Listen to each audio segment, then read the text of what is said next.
Assalamualaikum dokter. Waalaikumsalam, silakan duduk. Nah, perkenalkan saya Dr. Tessa, dokter yang bertugas di sini. Dengan Oke. Mas siapa? Silakan, saya Denny. Mas Denny Iya, ya? betul. Mas Denny sendirian aja di sini. Ya, kebetulan saya sama orang tua saya dan adik saya, tapi sengaja saya suruh tunggu di luar karena saya supaya bisa leluasa itu bicara dengan dokter. Oh begitu. Yap. Baik Mas Denny, ada yang bisa saya bantu? Oh ya, jadi begini dok, saya ingin mengkonsultasikan adik saya. Adiknya Yap. ya? Nama adiknya Mas Denny? Dewi dok. Dewi. Putri ya? Putri. Usianya berapa? 16 tahun dokter. Kami selisih cukup jauh. Saya anak pertama dan Dewi anak bungsu. Berarti sekarang sekolah di mana Mbak Denny, Mas? Dia sekolah di SMK, jurusan Tata Boga, kelas 1 semester 2. Oke, Iya. semester 2 kelas 1 ya? Iya. Tinggal di mana? Tinggal di Kaliurang, KM 7,5 dok. Ini untuk melengkapi informasi agama Mbak Dewi. Muslim dok. Muslim. Iya. Baik Mas Dendi bisa bercerita mungkin akhir-akhir ini apa yang terjadi pada Mbak Dewi? Jadi begini dok, Dewi tidak mau makan, minum, makanya saya bingung begitu dok. Ya, jadi saya memahami ya bahwa keluarga bingung tiba-tiba kok nggak mau makan minum gitu. Iya. Tapi apakah sama sekali tidak makan dan tidak minum? Tidak juga sih dok. Memang beberapa 1 bulan terakhir ini agak sulit makan dan minum seperti itu. Apalagi 3 hari terakhir ini. Jadi masih ada masuk sedikit-sedikit begitu Iya, ya? sedikit-sedikit. Sudah dari kapan Mbak Dewi susah makan dan minum? Sebenarnya sudah lama dok, sulit makan mungkin sekitar 1 bulan. Tapi ya tadi saya bilang 3 hari ini sudah semakin sulit seperti itu.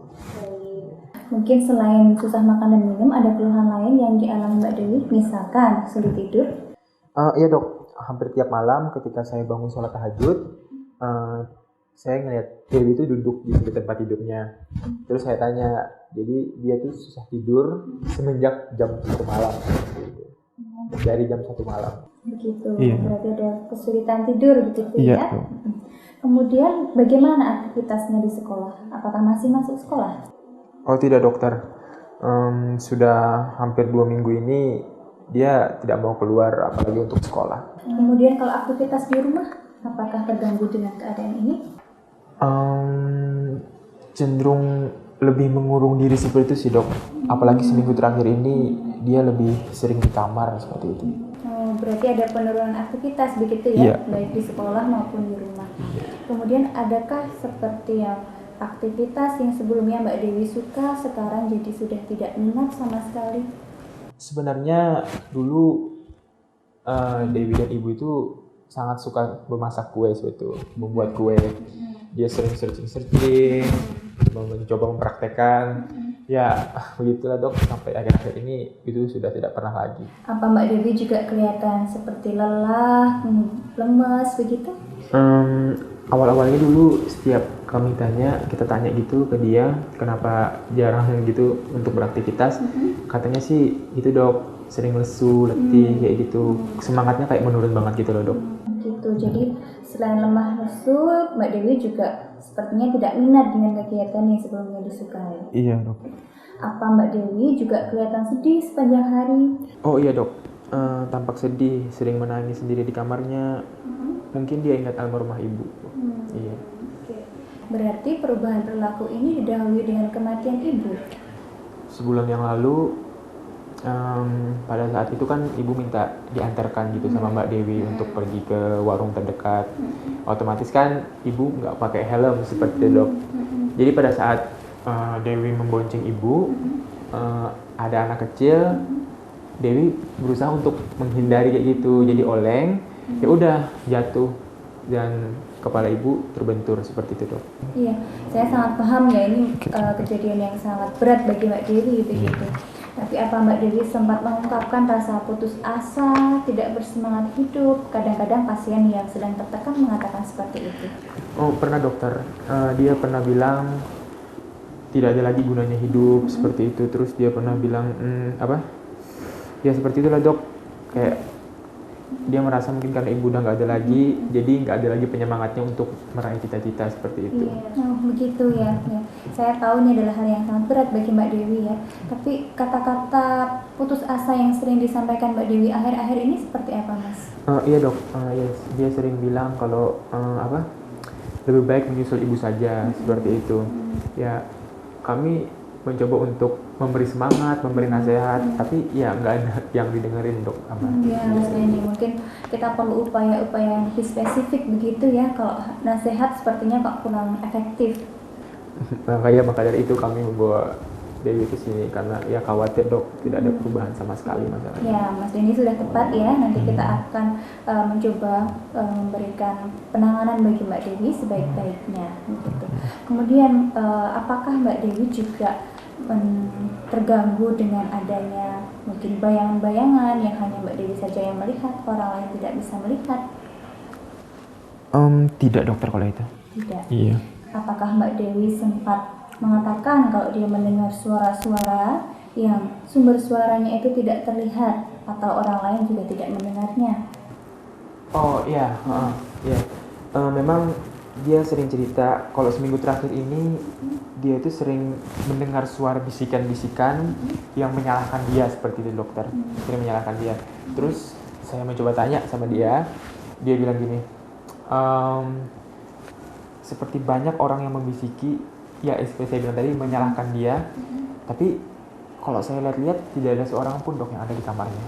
Iya, jadi memang beberapa pasien mengalami hal itu ketika sangat tertekan. Makanya akhir-akhir ini makin sering bilang kalau lebih baik menyusul ibu saja seperti itu. Iya. Lalu apakah Mbak Dewi sampai melakukan suatu upaya untuk mengakhiri hidupnya? Maksud dokter bunuh diri? Iya. Oh tidak dok, alhamdulillah tidak. Semoga tidak terjadi. Iya. Kemudian dengan sakitnya Mbak Dewi ini apakah sudah berobat ke dokter? Tidak pernah dok. Tidak. Cuman pernah kami bawa gitu ke ustadz, memberi penyemangat, nasihat seperti itu, tapi tidak ada perubahan dok. Baik Mas Denny, mungkin Mas Denny bisa ingat hal apa yang membuat gejala Mbak Dewi ini semakin berat? Tidak dok, semakin lama tuh semakin berat gitu dok. Kalau hal yang membuat gejala Mbak Dewi lebih ringan? Ya kalau itu juga kami tidak tahu masalahnya dok. Apa yang bisa mengurangi, ya jadi bingung seperti itu. Oke. Kemudian kalau dari cerita Mas Denny tadi ya bahwa mungkin kematian ibu inilah yang menjadi faktor utama perubahan perilaku pada Mbak Dewi. Iya dok kalau itu. Mungkin ada hal lain yang saat ini sedang mengganggu pikiran Mbak Dewi, misalkan masalah di sekolah atau dengan teman-teman.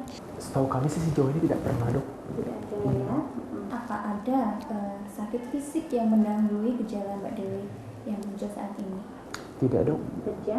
Tidak ada juga. Jatuh? Tidak dok, waktu itu kan kejadiannya pada saat itu ibu yang jatuh dan Dewi tidak jatuh. Baiklah, berarti tidak ada keluhan fisik ya? Iya, Dewi sehat-sehat saja dok. Baik, Mas Denny saya lanjutkan ya. Apakah Mbak Dewi mengalami gangguan kesehatan sebelumnya termasuk gangguan seperti yang saat ini dialami? Tidak pernah dok. Tidak, belum pernah. Ya. Atau sakit fisik lainnya? Tidak pernah dok. Tidak pernah. Iya. Ada riwayat sakit fisik yang lain?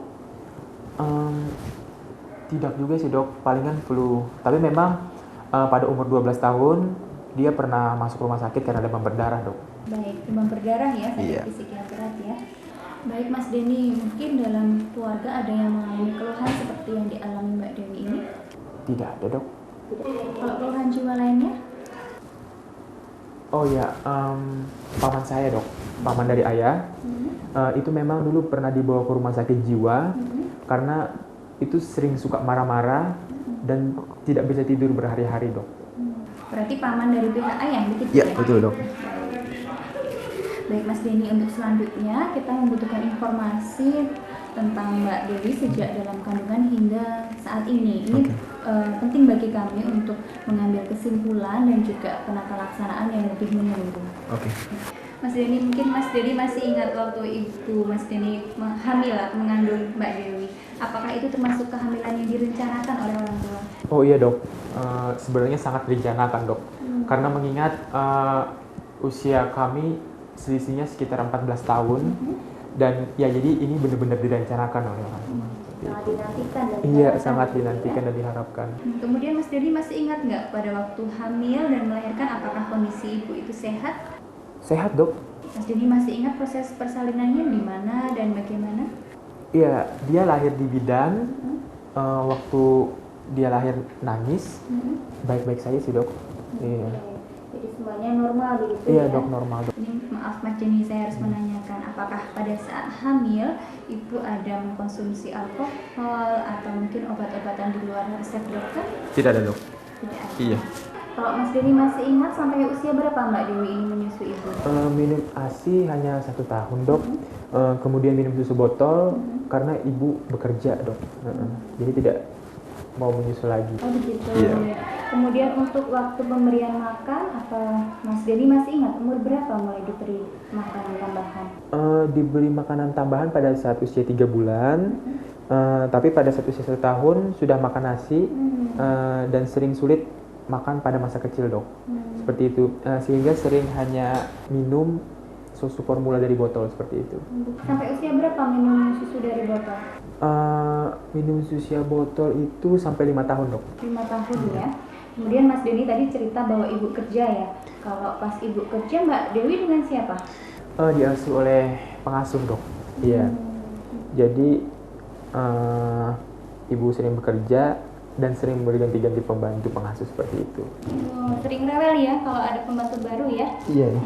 Kemudian umur berapa Mas ini Mbak Dewi sudah bisa mengontrol buang air besar dan buang air kecil di kamar mandi begitu?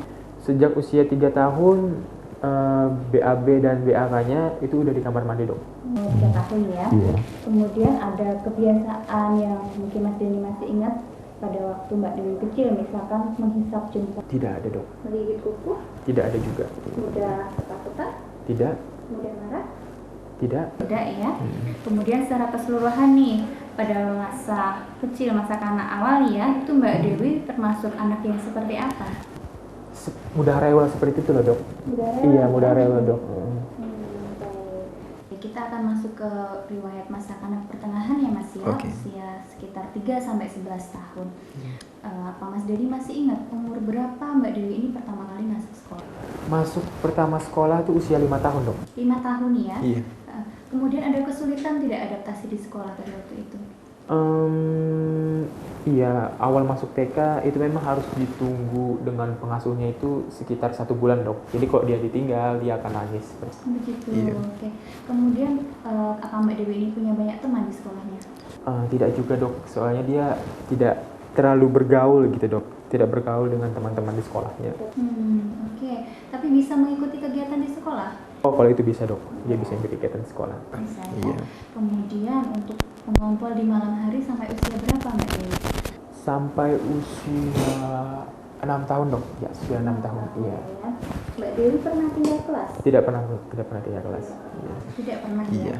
Kemudian waktu kecil kan temannya sedikit ya. Iya. Mungkin pada waktu menginjak remaja temannya sudah mulai banyak belum Mas? Temannya sedikit, Dok. Pendiam dan tidak mudah bergaul seperti itu. Dia lebih suka bermain komputer daripada bermain dengan teman-temannya. Lebih suka menyendiri seperti itulah, Dok. Berarti lebih senang menyendiri begitu ya? Iya, betul, Dok. Apa Mbak Dewi pernah mencoba untuk mengkonsumsi rokok? Oh, tidak, Dok. Tidak ya, alkohol, Tidak. obat-obatan lainnya? Tidak ada. Tidak ada Iya. ya. Kemudian menstruasi usia berapa kalau Mas Denny tahu? Menstruasi kalau nggak salah usia 13 tahun, Dok. Usia 13 Iya. tahun ya. Mungkin Mas Denny bisa menceritakan bagaimanakah pola pengasuhan orang tua terhadap Mbak Dewi? Sebenarnya ada sedikit perbedaan antara ayah dan ibu cara pengasuhannya. Ayah cenderung lebih sedikit keras, sedangkan ibu lebih lembut seperti itu. Makanya kadang-kadang sering ada perbedaan pendapat dengan ayah dan ibu. Iya, jadi ya Dewi lebih dekat dengan ibu seperti itu, Dok. Oke, berarti Mbak Dewi ini termasuk yang dekat sama ibu sejak kecil sampai remaja begitu ya? Iya. Polanya seperti apa? Apakah ibu ini memanjakan atau seperti apa? Iya, Dok. Ibu lebih sering memanjakan Dewi seperti itu, mengikuti apa kata Dewi. Ya, makanya dia ya seperti saya bilang tadi dekat banget dengan ibu. Iya. Apakah Mbak Dewi pernah bekerja? Tidak pernah, Dok. Mbak Dewi belum menikah ya? Belum menikahnya. Apakah pernah punya riwayat yang berkaitan dengan kegiatan militer, misalkan ikut pelatihan atau yang lainnya? Tidak pernah dok, tidak pernah ada pelatihan militer seperti itu, tidak pernah. Tidak pernah. Iya. Ya. Kemudian untuk pendidikannya, berarti Mbak Dewi ini masuk TK usia 5 tahun ya, tidak pernah tinggal kelas dan bisa mengikuti pelajaran. Iya dok. Kemudian untuk prestasinya seperti apa Mas? Sering dapat ranking? Kalau prestasi sih biasa-biasa saja dok. Sedang-sedang saja Iya. ya.